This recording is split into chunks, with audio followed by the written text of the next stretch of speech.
Have you seen what the cedi is doing?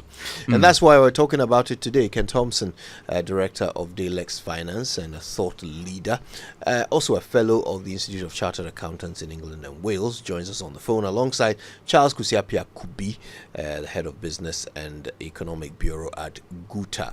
Okay, so I'd like to start with you, Mr. Apia Kubi, because maybe we should start with a real picture of what is happening on the market. I mean, looking at the beginning of the year, when the dollar was, I think, under 13 cedis at the beginning of the year, and 6 months down the line, look at us pushing 15. What is this doing in real terms to the businessman who can't survive without making profit? All right. Good morning once again, and to your listeners. When we talk about forest highs in the market, the first effect that affects us is capital depletion. So we're looking at beginning of the year, we're doing dollar around 11, and as May 27th, dollar was about 16 to the cedi, yeah?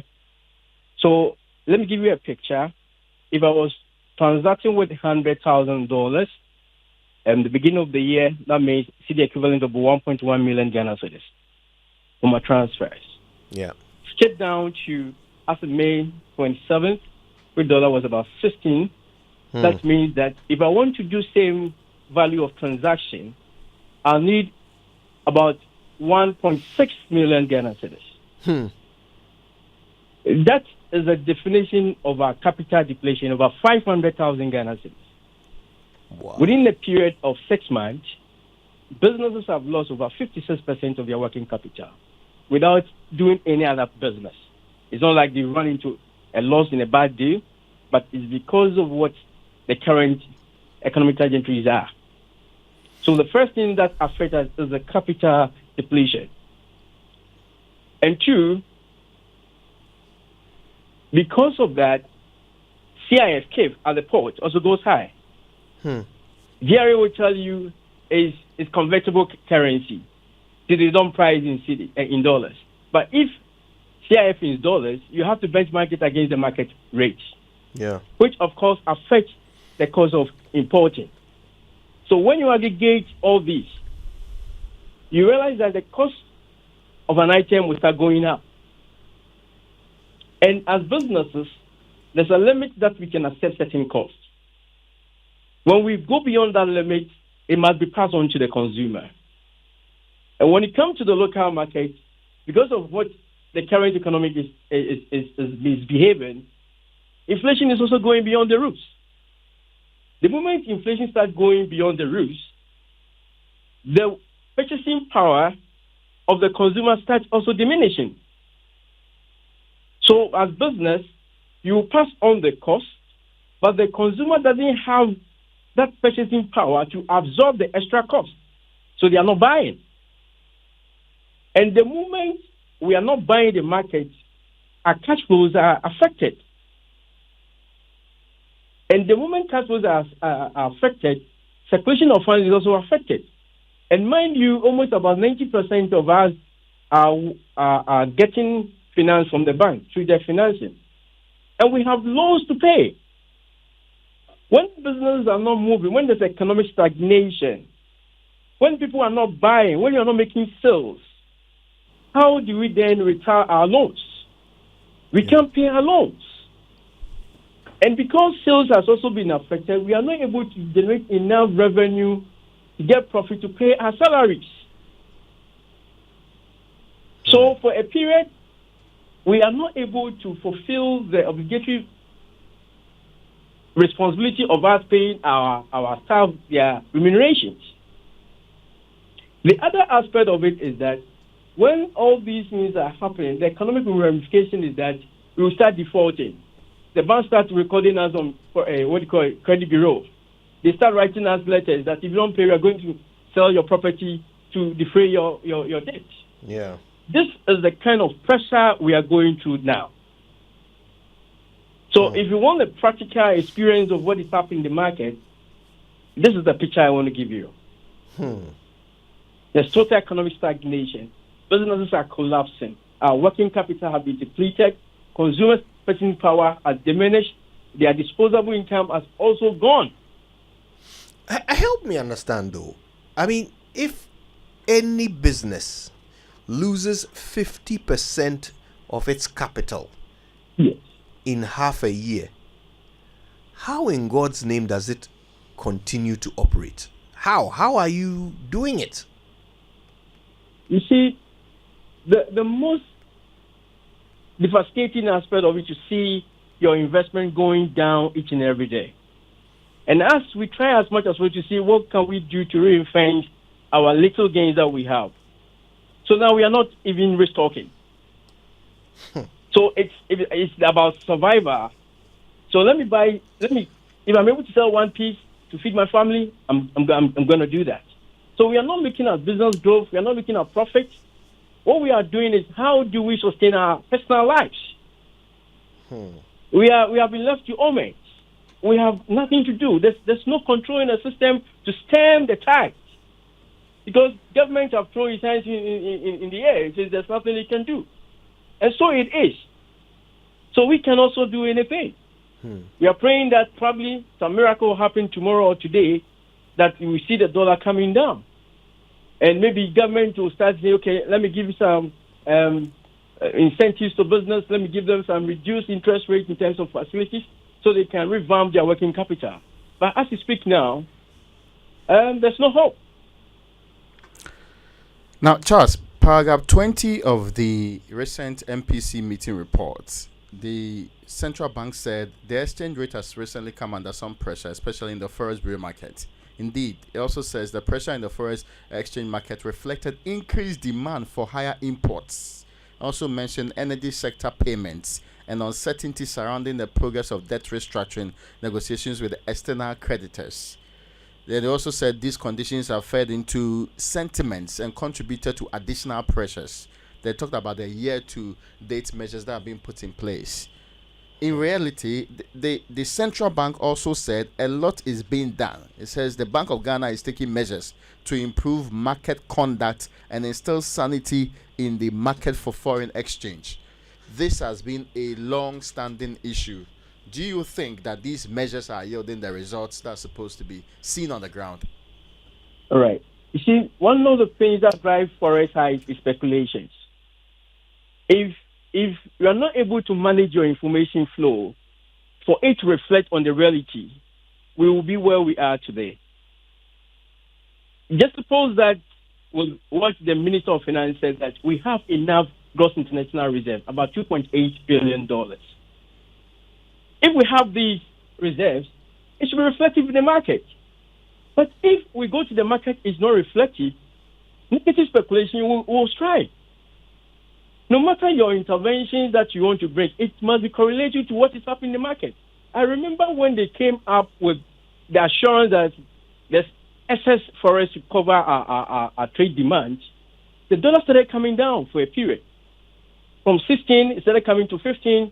But it got to a time, business realized that what the minister said and what is in the market do not run together. So speculation starts in. As we speak now, dollar started coming down from 4.05, then it started going up 14.5. Today, in the market is doing 14.95. When you go to the bank, it's 14.95. But get to the black market, it is lower. 14.65 in the black market. What will they do? It will mean that the businessman will want to buy from the black market and hold it, not for transaction. I'm keeping it. Because government promise of having excess for us to cover our rate is very higher than what is in the local market. Yeah. So your interventions must respond to the realities on the ground. One of the things that I think government should be looking at is this.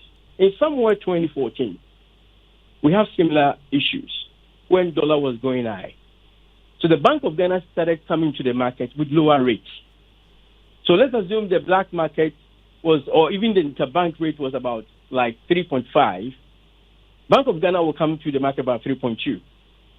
That was cheaper for the businessman. And they were coming at least twice in a week. So every businessman had assurance, let me wait. When Bank of Ghana comes to the market, then I'll buy the dollar for my transfers. And when you decide to wait for the forex to go down, what it does is it reduces the pressure on demand. Right.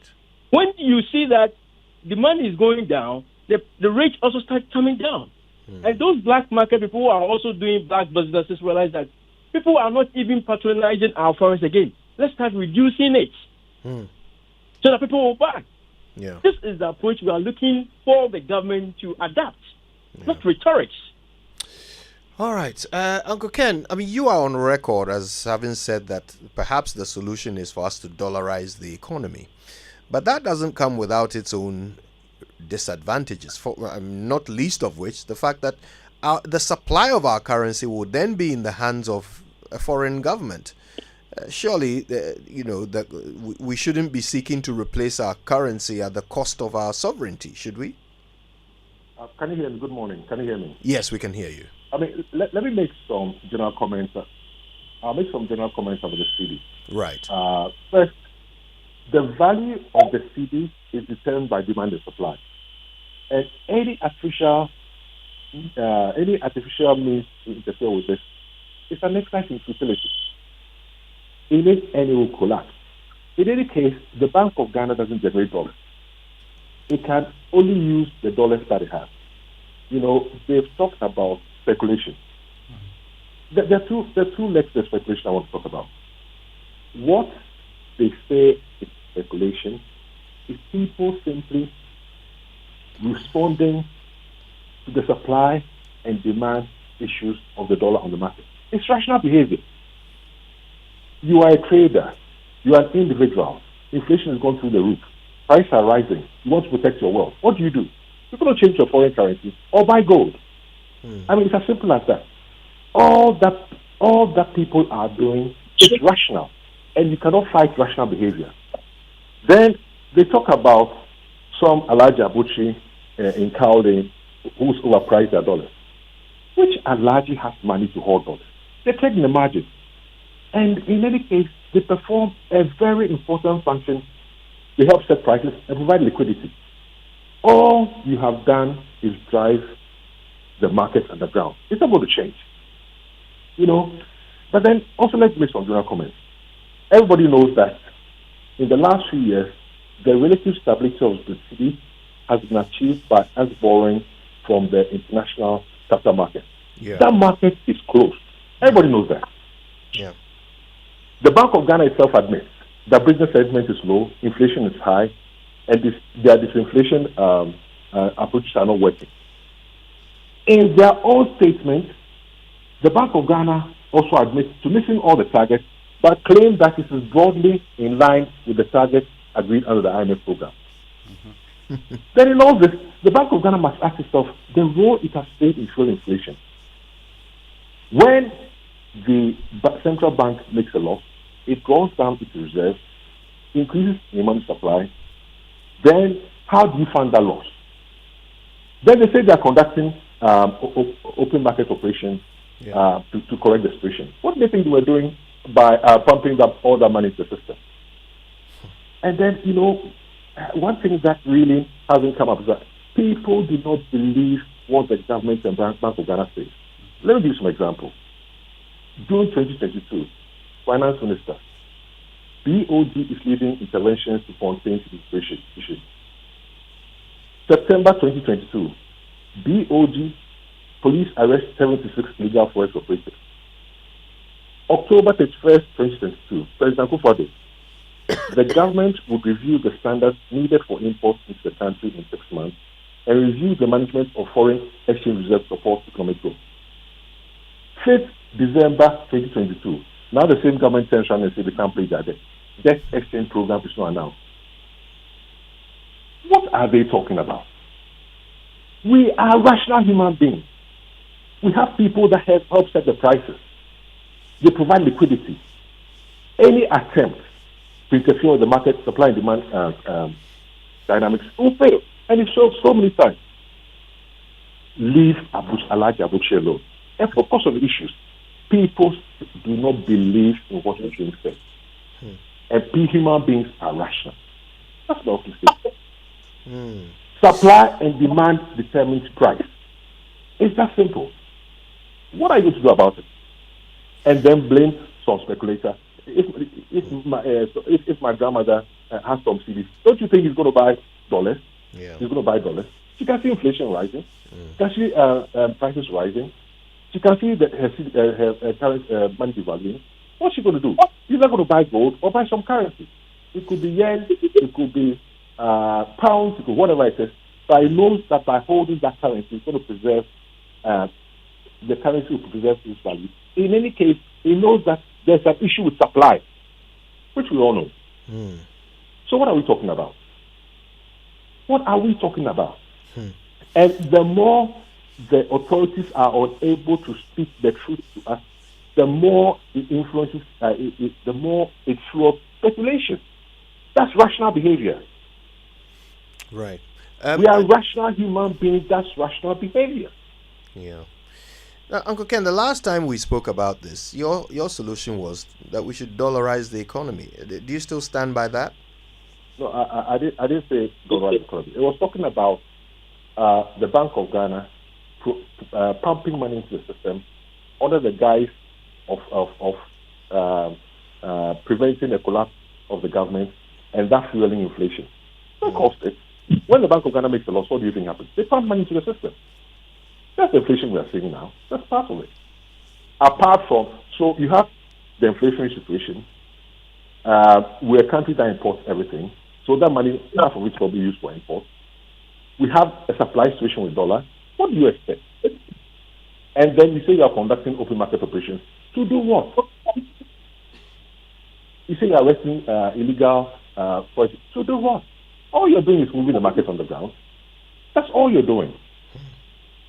We are all rational human beings. And as human beings and as businesses, we respond to supply and dynamics, demand and supply dynamics. I mean, somebody told me yesterday that they were changing dollar every day. I don't know. But why are they doing that? They're rational human beings. So, Right. let's focus on the issues and let's stop, all these pronouncements that won't work. And let's focus on unity. And I would like to come back with some comments on how I see the way forward. We're all so heavily affected by the value of the cedi. It is wiping off our wealth. It is just deleting our money.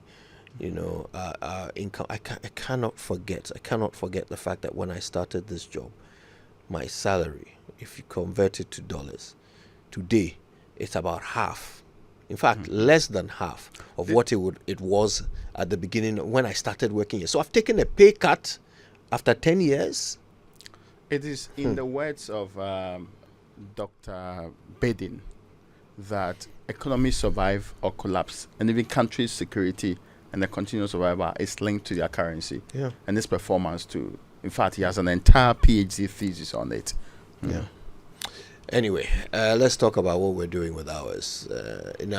Ken Thompson, of course, Director of Dalex Finance, is on the line alongside Charles Kusiapia Kubi, Head of Business and Economic Bureau at GUTA. Now we have to figure out what to do next. Uncle Ken, I'll start with you. What is the way forward?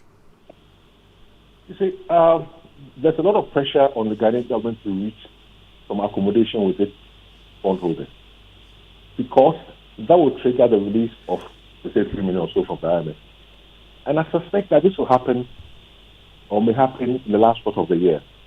And the authorities will claim victory and say that they've arrested the cedi. But don't be fooled. Even if it's able to bring some relief, but I don't know how much relief, it's temporary. It's temporary. This is the time for all Ghanaians to take a hard look at our lifestyle and the lifestyles of those who manage our lifestyle.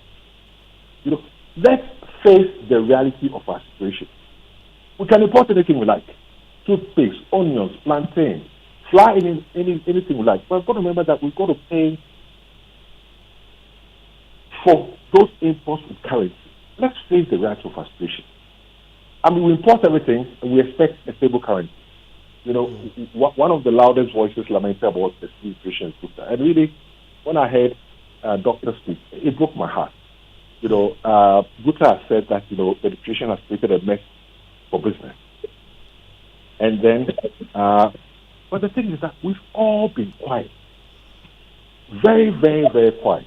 You know, let me tell you a story. One day you wake up, you can't afford transport. One day you wake up, you can't pay your children's school fees. One day you cannot pay for healthcare because your currency has no value. You know, 3 weeks ago, my uncle bought a sausage and a hen and put on a basket. And last Sunday, when I went to visit him, he called his friend, he called his son and said, look, Odo, get that turtle from the basket, under the basket,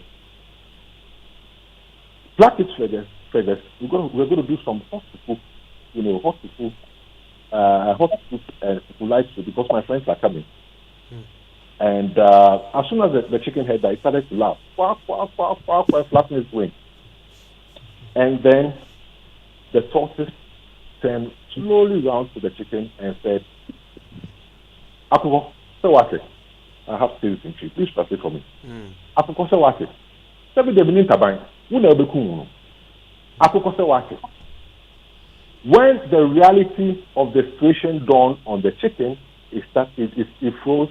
When the reality dawned on him and heard footsteps outside the basket, it froze and started to cry. This is not an issue for GUTA. This is an issue for all Ghanaians. We must speak up. We are quiet.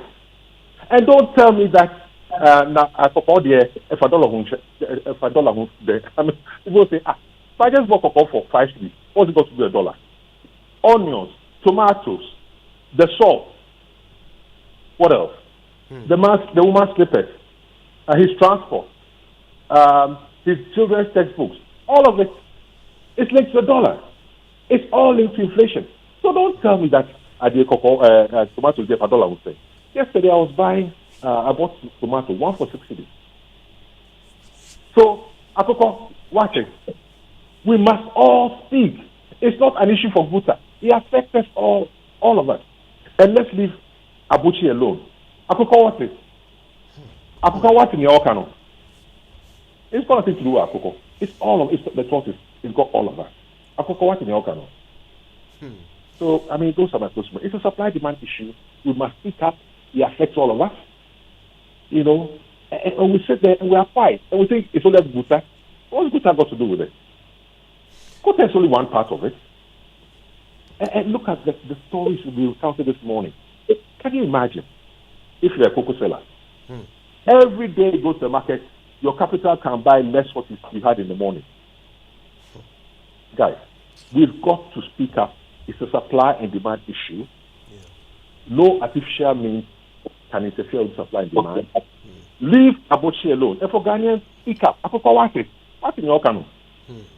Charles. Akoko what in your canoe? But look, those are my last words. Yeah, thank you, Ken. Charles, you know, I've been meaning to ask, you know, someone in the business space. You were talking earlier about speculators and how they respond to, you know, prospects of whether or not the cedi will gain strength. And based on that, they determine what to do with their dollars, whether to hoard more or to get rid of more. And of course, that ends up affecting the value. The supply ends up affecting the price. So let me ask you, when you hear certain utterances from politicians, right? For example, the Deputy Finance Minister recently saying that the cedi will be stabilized if the NPP breaks the 8. So January 7, sometime next year, if the NPP wins, then the cedi will be stabilized. Do comments like that affect the market? Do you find that these things affect how what are they called again?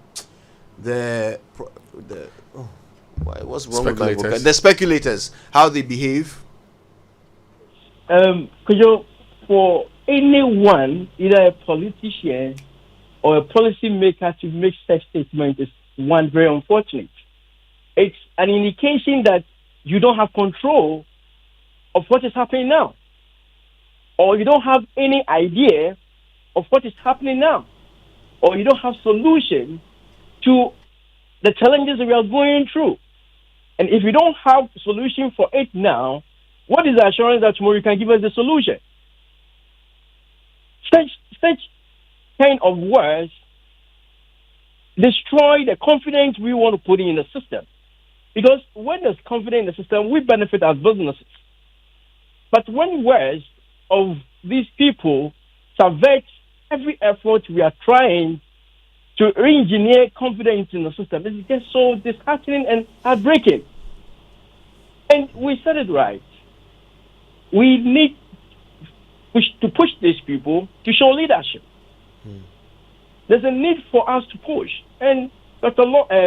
Thompson said it right. We've been quite too quiet and relaxed. And our businesses are going down every second.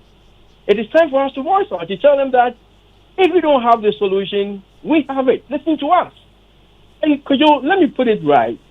You see, when you only want to address the symptoms of a problem, it will keep on recurring. We have to get to the root of why do we have these annual rituals of forest depleting our working capital. And the basic solution is that the structure of our economy is in the hands of foreign companies. And we don't have proper FDIs to protect their investment to ensure that they reapply their gains into our system. So where is the retention policy for repatriation of funds for expatriate and foreign companies? We don't have it. How could a country like Ghana at this time and age, we don't have what protects what comes in? When these foreign companies comes in, we give them the freebies. Tax holidays, withholding tax holidays, and when they make their gains from us, they repatriate it. And I ask this question, from 2017 to 2022 and beyond, I think Ghana recorded trade surplus. That suggests that we are doing well in terms of exports. Is that not the case? Yeah. Then why do we make the argument is import that is depleting our forests? If we are doing more export, it means that your foreign earners should show up to give strength to your cities. But the fact is that when these foreign companies do export, because they are the most lucrative industries in this country, those monies do not return to hit our balance sheets. And that is the fact. Yeah. When you go to the extraction sector, and we are worse off in terms of returns. We are doing 3%, 5%. Go to Botswana and see they are doing about 30% of their returns from their extracts that are done by foreign companies. It's time for us to get to the root of what is creating this problem for businesses and the economy, so we can fix it once and no more. We don't fancy having this recurring conversation every day, every week. What can be done? But we have policymakers. What are they doing?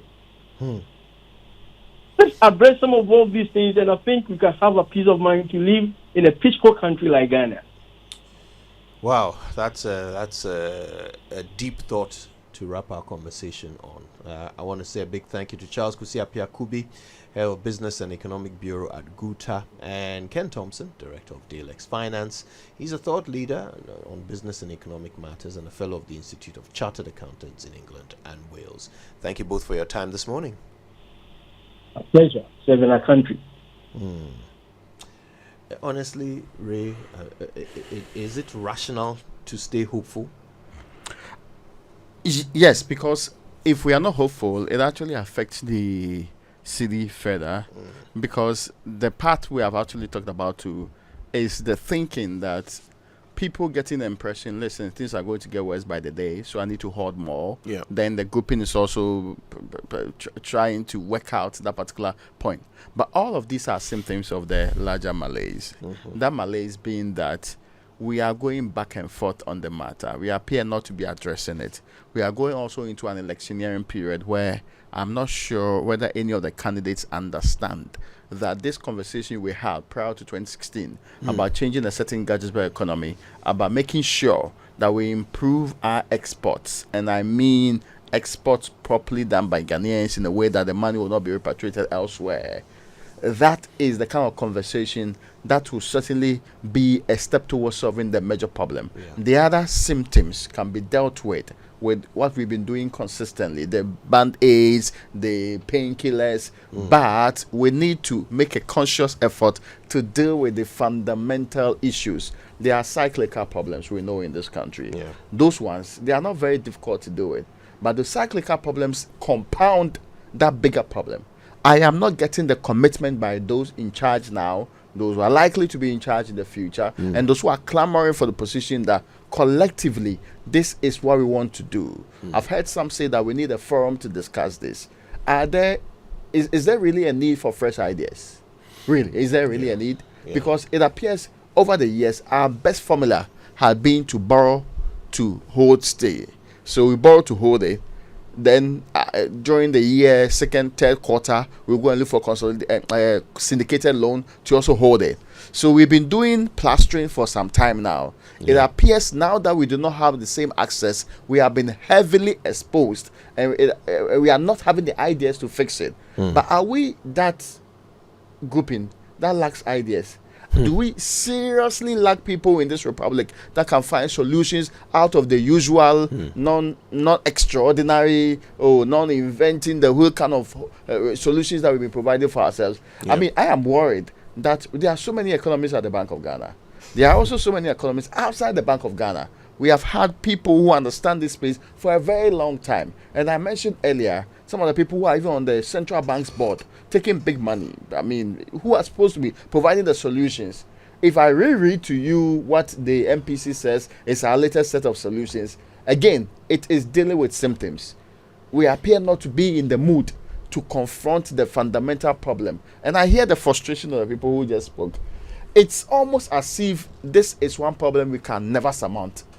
But how can we be? We have economics departments littered across the country, from Lagos straight to other universities in this country. Even if the people who are active in politics cannot do it, do we also lack the competence in the various classrooms?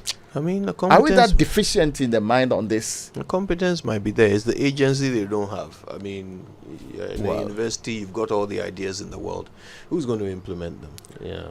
Anyway, look, I want to But say they two share them things. onto boards. Of course They they actually do. spread them Yes. across some Yeah. of these boards. Yeah. Are they not listening to them? But on the boards, Nankasana, when you are put there as a reward. So there's no Because work to be I'm done. genuinely worried that we are going back and forth on a matter that others will be able to fix and put a lid on. There is no need to reinvent a wheel Yeah. here. I want to say two things. One is about the Gaggisberg economy, and the other is about the cost of words. So, Gaggisberg economy. Raymond, we're in the 8th year of Nana Akufo-Addo's, in his very first year as president, at his very first State of the Nation address, sometime in March or whatever of 2017. He talked about the need for us to convert our Gaggisberg economy. 8 years in, nothing. Before him, John Mahama. I remember in 2013, just before I came home, I was listening to, I think it was I don't remember whether it was State of the Nation or some other address of John Mahama's, where he also said that we need to turn around this Gaggisbergian economy. I remember when he said it, he even fumbled the word Gaggisbergian, and everybody was laughing in the audience. I'll never forget that. This was 2013. At this point, John Mahama had only been president for a year. Before that, he had been head of the economic management team for 4 years. Yeah. He didn't change the Gaggisberg economy either. So I'm starting to think that it is beyond us. Really? Yeah. It's not beyond us because we can't, because we won't. Right? It just benefits too many people for things to be the way they are. And so that hard work that needs to be done, the sacrifice that needs to be done for us to replace these imports will never get done. Right? So as for Gaggisberg economy, I am not sure that we can rely on any of these people. And by the way, in the next election, it's either going to be Dr. Bawumia or John Mahama or whomever. Right? Which of them do you trust to be capable of turning around this Gaggisberg economy when they both failed to do it in the past? And even their plans are not so clear. Thank you. I mean, the proposals to fix it, they are not so clear. I'm not aware of any plan. I'm not aware. If you ask me right now, how is Dr. Baumia going to fix the Gaggisberg economy? I don't think I can tell you. Yeah. How is John Mahama going to fix the Gaggisberg? I don't think I know. I have no idea. What's he going to say? 24-hour economy? Please. Let me say the second thing and then we can go. Okay? And this one is about the cost of words. Look, just by opening your mouth and saying the wrong thing, you can cost people money.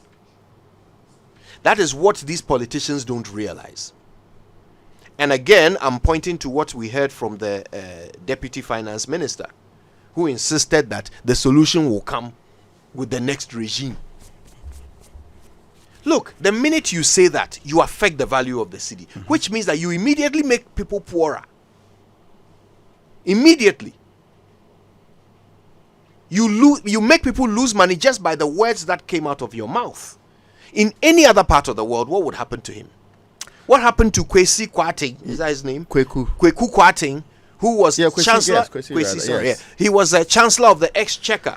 He had in the United Kingdom. He had just given indications in the budget, not moved a limb. Indications in the budget. An indication. It wasn't even a solid plan. Yeah. Just a suggestion of their direction. Yeah. And it affected the markets immediately, and people lost money. Then, the guy was removed. Indeed, his government and the Prime Minister also lost that in a matter of 3 or 2 months later. She was gone. Now, probably one of the shortest ever, terms of a Prime Minister in British history. But there are no consequences in our part of the world. No. How can you know? How can you open your mouth, say the wrong thing, cost me money, and the next day you come to work and I pay you? Imagine. And we are fine with it because I also get the impression that there's so much disconnect between the Ghanaian business controllers and also the people in government in such a way that they are afraid of them. I said this before. When Jamaica went through domestic debt exchange, business sat down, government and said, never again conversation will happen. These are the things you do. Yes, you do this, I do that. We are never going to go to this domestic exchange where I'm going to participate and lose money because of you. That's what they did with them. Here in the Republic of Ghana, show me evidence of any such meeting happening. Nothing. It's almost as if the supreme government is disregarding the people who end up paying for it. Yes, they are exonerated from the consequences of their actions. Yeah, because we are losing money. Yeah, but they are still comfortable. And they'll be paid. We're still taking care of them. They'll still have their drivers. They'll still have their people. But we give them all of these things to make sure they think for us. On condition that you solve our problem. Yes. You are now our problem, and we are still paying you to be our problem. And it doesn't appear that even if you want to get rid of them, you get on an easy platter. You have to give them ex gratia too. And then if you staying in office is expensive. Sacking the person is expensive. They win. Whichever way, they win. And then if you ask yourself, what's the alternative? You just think about it for a minute. If the NDC wins the next election and they come along, first of all, the cost of changing governments. All the new V8s and then mostly they're scrambled for new Very good positions. You all spend the a whole year all the contracts that will be cancelled and re-signed. All of these things that will be done. All the projects that will be abandoned and new ones started. Even though directive principle of state policy says, as far as practicable, continue the previous projects. That thing, I think it was just a suggestion. And the constitutional provision. Yes, it's a suggestion. So you think about it. After we incur all of that cost, will they be the solution to this? They say no. They will come and have a dialogue. That's what they will do about it. They'll come and have a dialogue. So there's no light at the end of the tunnel. There's just more tunnel. So honestly, at this point, anyone with dollars looking into this crystal ball, what will they do? Yeah, anyway. What will they do? Charlie?